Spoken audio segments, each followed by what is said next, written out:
Hi, this is the day the Lord has made. Let us rejoice and be glad in it. Our devotion for today, September 5th, 2023, is from the Gospel of Mark, chapter 12, verses 13 through 17.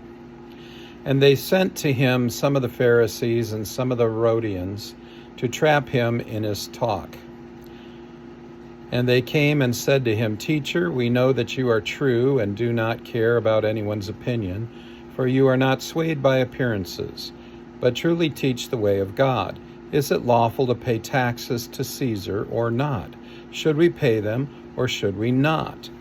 But knowing their hypocrisy, he said to them, "Why put me to the test? Bring me a denarius, and let me look at it." And they brought him one. And he said to them, "Whose likeness and inscription is this?" They said to him, "Caesar's."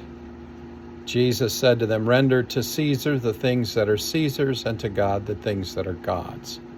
And they marveled at him. Nobody likes to pay taxes.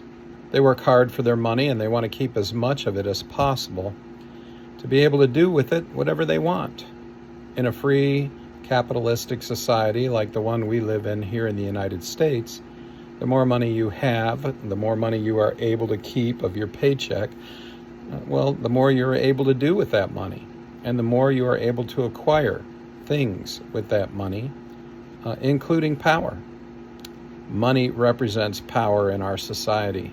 So the more money you have, the more power you have within society. When the government takes taxes out of your paycheck, it is taking more than your money.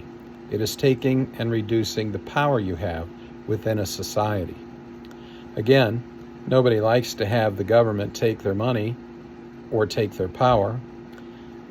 And Israel wasn't a free capitalistic society like the United States is, but they also didn't like the government taking their money, and for many of the same kinds of reasons.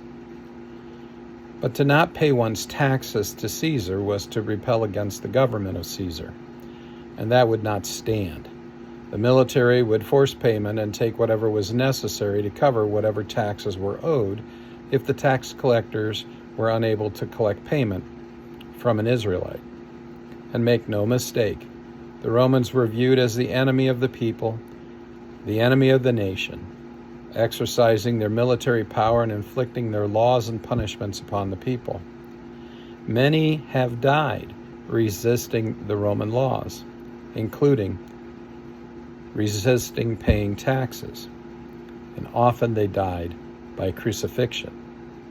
So the Pharisees and the Herodians, representing the religious leadership and the Jewish political authority, plot to get Jesus in trouble with the Romans. They desired Jesus to tell the people not to pay their taxes. This would make Jesus Rome's problem and get Jesus arrested and possibly crucified by the Romans, while the Pharisees and Herodians could pretend to look on with false sorrow.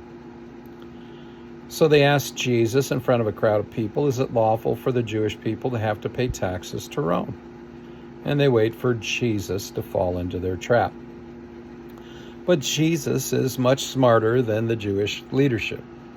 He asks for a coin, and they gladly produce one of the Roman denarius coins used throughout the region. And he looks at it.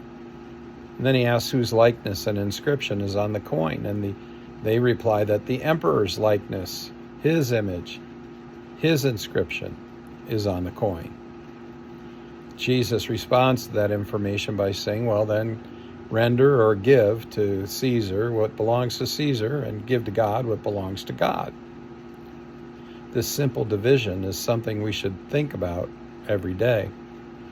There are things that citizens of the world must do that God approves of, like be a good citizen, obey the laws, live in peace, engage in honesty with others, etc. And there are things that God's people must do to be a good citizen of the kingdom of God, like love God with all your heart, mind, soul, and strength, love your neighbor as yourself, obey the commandments, etc. Jesus encourages the people of Israel to be good citizens even to the Romans. He does so because it will make life easier for the people in this life as God has given the Romans power and authority to rule over Israel at this time. To be a good citizen to Rome is to be a good citizen to God as well. Additionally, he also encourages the people of Israel to be good citizens of the kingdom of God, because the kingdom of God will last forever, while the Roman kingdom will collapse and disappear.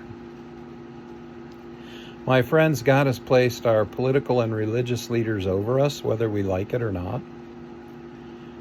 So let's be good citizens in this world and in the kingdom to come, God's kingdom.